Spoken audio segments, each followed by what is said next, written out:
guys, welcome to lesson 4, Trading the Range Strategy. So what's this strategy all about? Well, this is called the FX Trade the Range Strategy, and it seeks to long Forex pairs that are at the bottom of a consolidation pattern within a bigger uptrend, and shorting FX pairs at the top of a consolidation pattern within the context of a bigger downtrend.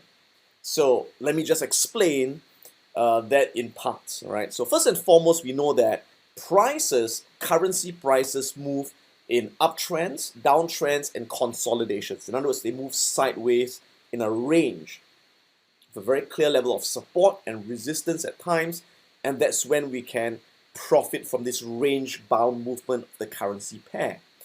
Now, whenever a currency pair is in a range, there's always either an uptrend bias or a downtrend bias. So many people, they just look at the range like so. They say, okay, there's a clear range, there's a support and resistance. So they kind of like buy over there, and they sell over there, and buy over there and sell over there, right? We call that trading the range.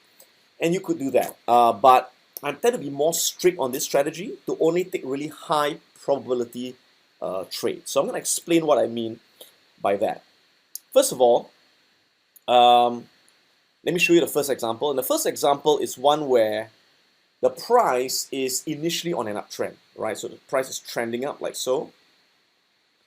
And eventually, it starts to go into a consolidation pattern. It goes into a range, like so, right? So there's a range. So in this case, I would say that this range is in the context of a bigger uptrend. Why? Because before the range happened, it was initially an uptrend. And it is more likely that the trend will continue because of that. Okay? And again, we know that this consolidation pattern is within the context of a bigger uptrend, also because the 50 moving average, shown by the blue line, okay, 50 exponential moving average, is above the 200 simple moving average. 200 simple moving average. Okay? So this is what I call a range in the context of a bigger uptrend. All right? So when I see that, what do I want to do? I want to go long. And I want to go long, I want to buy when the price is at that support level. So I'm going to go long over here. Okay, or go long over here with a target to exit at the resistance. All right, and again, as usual, I want to always risk 1 to make 1.5 or more. So for the trade the range strategy, we don't always risk 1 hour to make 1.5 hour. We could make 2 hour or even 3 hour depending on how wide the range is. So that's what I mean by we go long on FX pairs that are at the bottom of a pattern, consolidation pattern within the context of a bigger uptrend. So that's what I mean by this. Now, the other example would be a consolidation pattern within the context of a bigger downtrend. So in this case, we see it on a downtrend. So the overall bias is down. And then it goes into a consolidation pattern like so in a range. Okay, so there's a range there. And the overall bias is down. Why? Because the 50 moving average, exponential moving average, EMA, is below the 200 simple moving average. Okay, so that's a consolidation pattern in the context of a bigger downtrend. And in these cases, I want to short the FX pairs at the top of their consolidation patterns. So in other words, I see a resistance over there, a resistance, and when it goes up, hits that resistance, I will do a short, a sell, and my near-term target profit or target price is to exit at the support.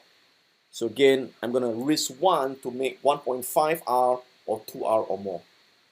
So that's the general idea of the strategy. And again, in the next slide, we'll go into the nuts and bolts of the entry and exit rules, and we'll look at many examples so you get familiar with this strategy. Okay? So time frames, again, I trade this on the 15-minute candles.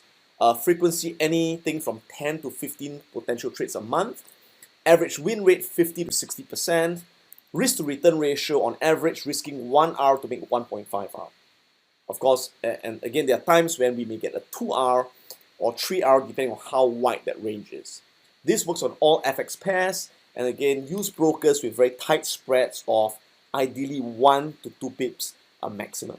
So let's go now into the nuts and bolts of the entry and exit rules of the trade the range strategy. Alright, so let's begin with the long setup entry rules. When do we buy? When do we go long for trade the range strategy?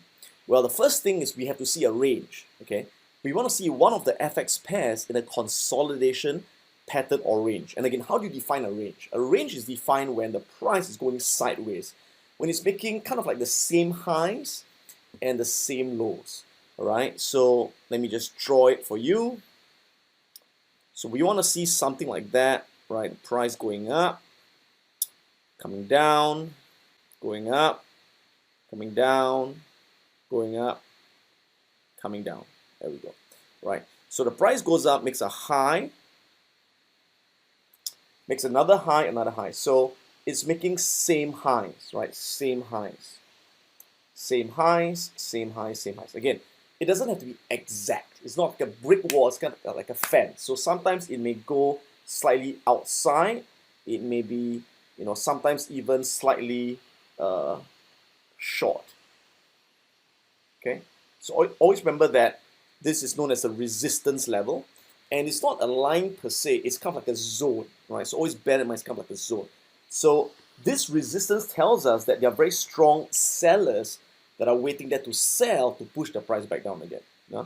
At the same time, we want to see a strong level of support.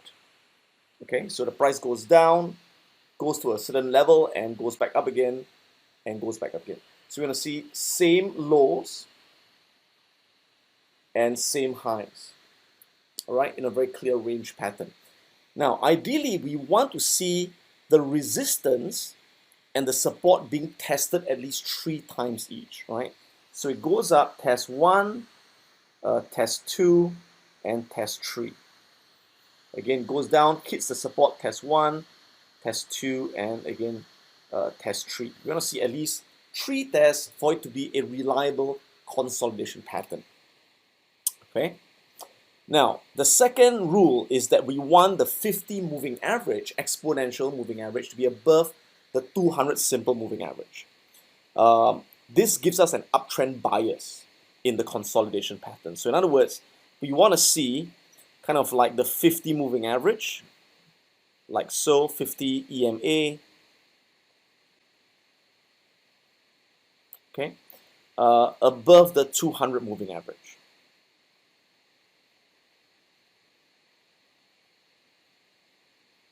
There we go. Okay, so there's a consolidation on an uptrend bias. Okay, so there's a second thing to look out for. Now, we also want to ensure that the support level is above the 200 moving average. Okay, so that is one of the key rules. So you see this support level over here, right? This black line, support level, should be above the 200 moving average, because the 200 moving average is kind of like a very strong level of support. We want our support level to be above that 200 moving average. Okay. Now, the highest probability is when our stop loss is placed below the 200 moving average.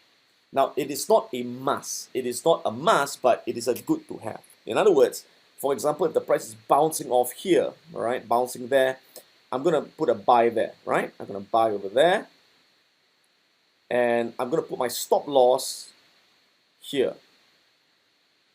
Again, I'll talk about where to put your stop loss in a while, but it should be, again, at least 8 pips away from the buy price, okay?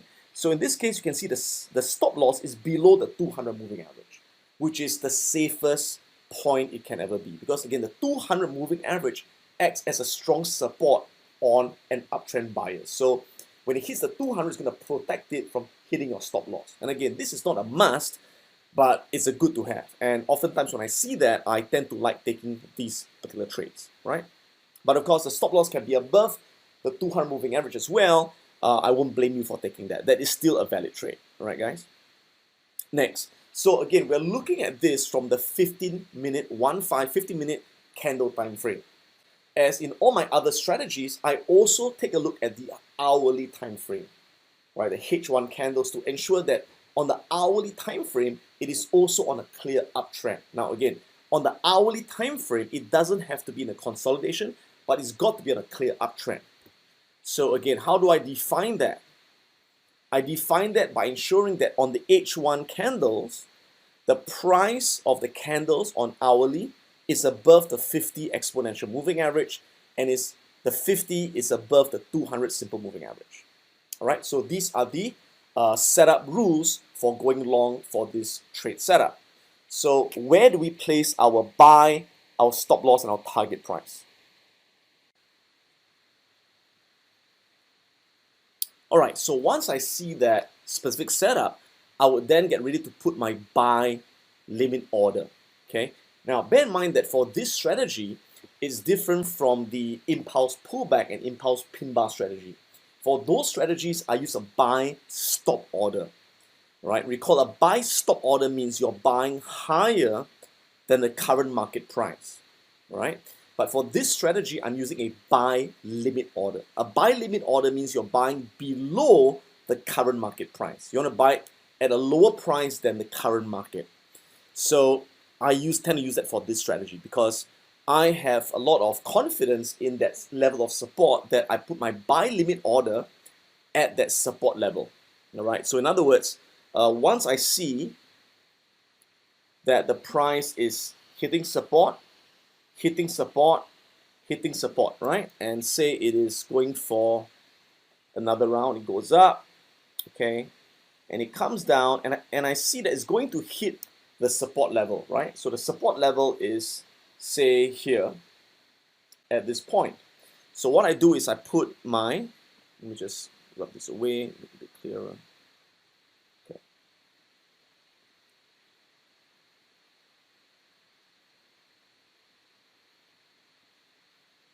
Okay. So let's imagine this level is 2058, for example. All right, say that's the price level here. So when I see the price is coming down and it's going to hit that support, I have a high level of confidence that it's going to reverse. Again, it doesn't always work, but it works more than half the time, right? So I'll place my buy limit order at that level of support, which would be at 2058. So this would be my buy limit order. So what does this mean? This means that if the price goes to 2058, okay, or lower, it will execute the buy order, and I'll buy at 2058 or lower. All right. Now, as I place that buy order, I would also simultaneously put in a stop loss, and my stop loss can be placed anywhere from 8 to 10 pips below my entry price. Okay, so that's my buy limit, and I'm going to put a stop loss, which is SL stop loss would be, say, at 2050. Yeah. Okay, which would be again 8 pips, at least 8 pips below the buy order. Again, it could be more than 8 pips, but at least 8 pips. So that is known as my 1R, my risk of this particular entry, right? 8 pips away. Now, the other thing is to ensure that this trade has a good risk to return ratio. I must ensure that from my buy limit price to the resistance. Again, where's my target price? My target price would be at the resistance level, right? At that resistance level. So this is my target price, TP, target price. Okay, so for my target price, it would be a sell limit order.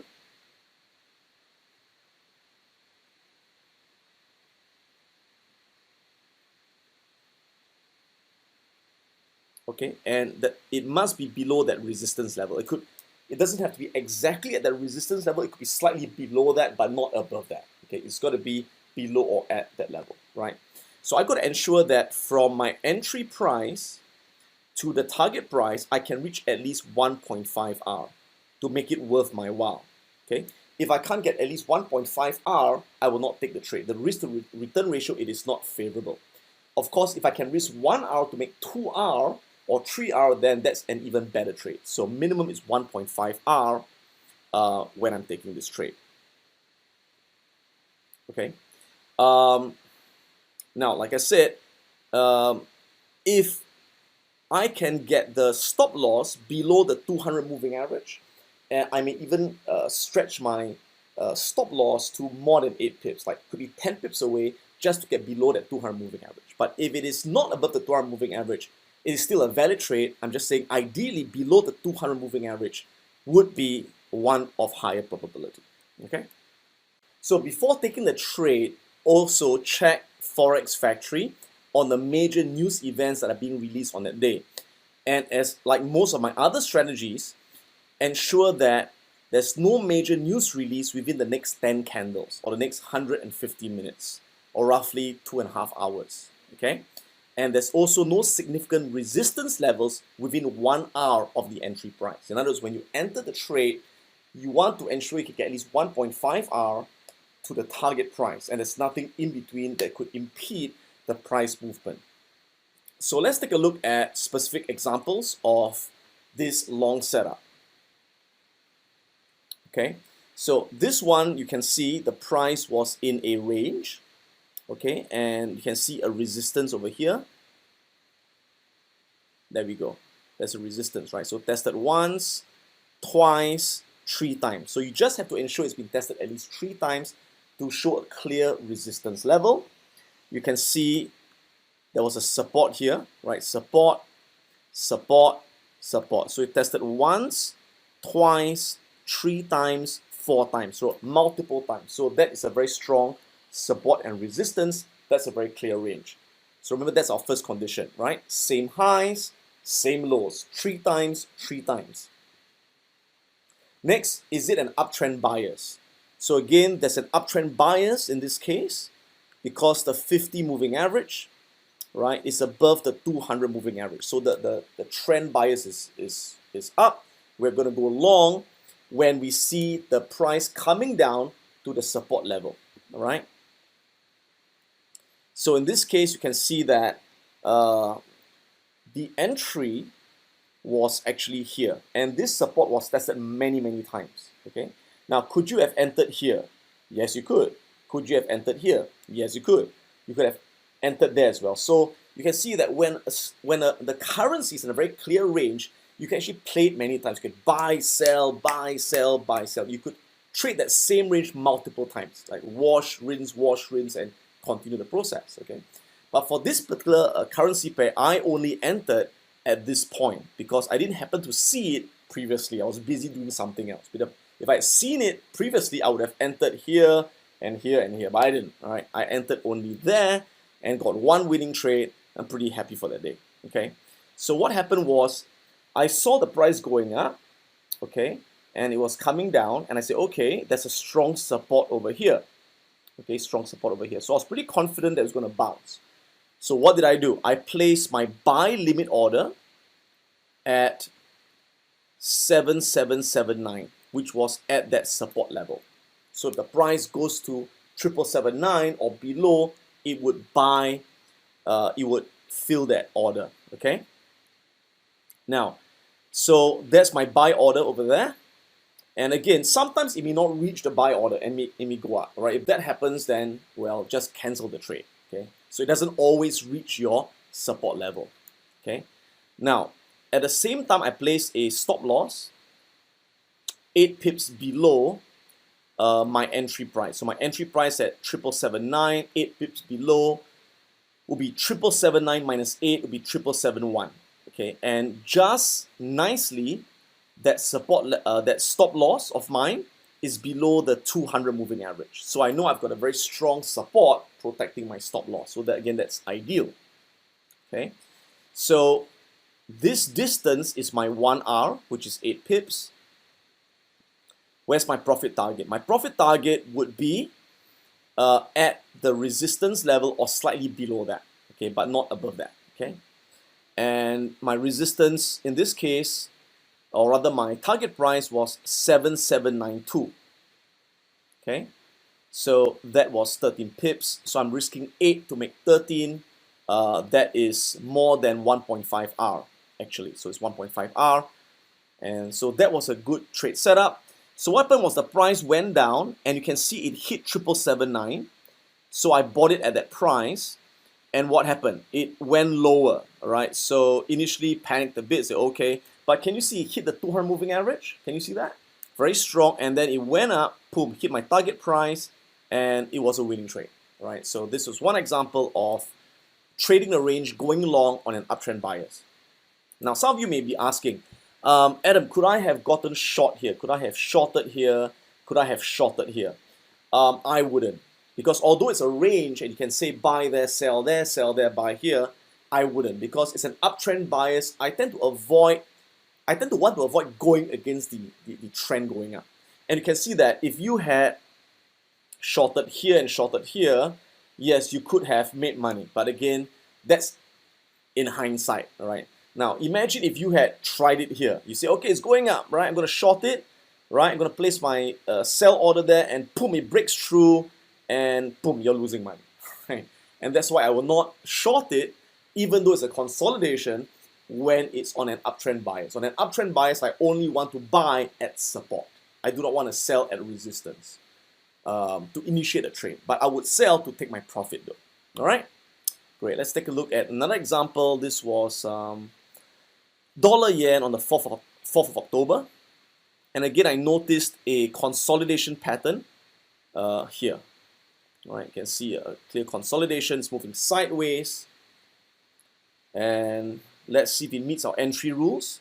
So again, we have got the resistance here, tested once, 2, 3. All right, so tested once, twice, 3 times. We've got a support tested multiple times, right? Tested once, all right, tested twice, tested 3 times. In fact, this would be a test as well. So clear range, right? Now, is it an uptrend bias? Yes, because the 50 moving average is above the 200 moving average. We've got an uptrend bias. I'm gonna buy at the support level if it reaches that support level again. So what I did was I placed my buy limit order over here at 9746. Okay, and as it was coming down, I said, okay, if it reaches 9746, my order will get filled. Okay, and where's my stop loss? Again, 8 pips below, which is 9738. Okay, stop loss over there, which again happens to be below the 200 moving average, so it gives me a bit more confidence. Okay, somewhere over there. And my target price was at 9758. Right, so I'm risking 8 pips to make 12, risking 1 to make 1.5, so that's a good risk to return ratio. And you can see the price came down and it hit 9746, so it filled my order. I bought at 9746, and sure enough, it went down again. So again, sometimes it can keep going down, right? But it did not hit my stop loss. It reversed, boom, and hit my profit target. And that was another winning trade on 4th of October on dollar yen.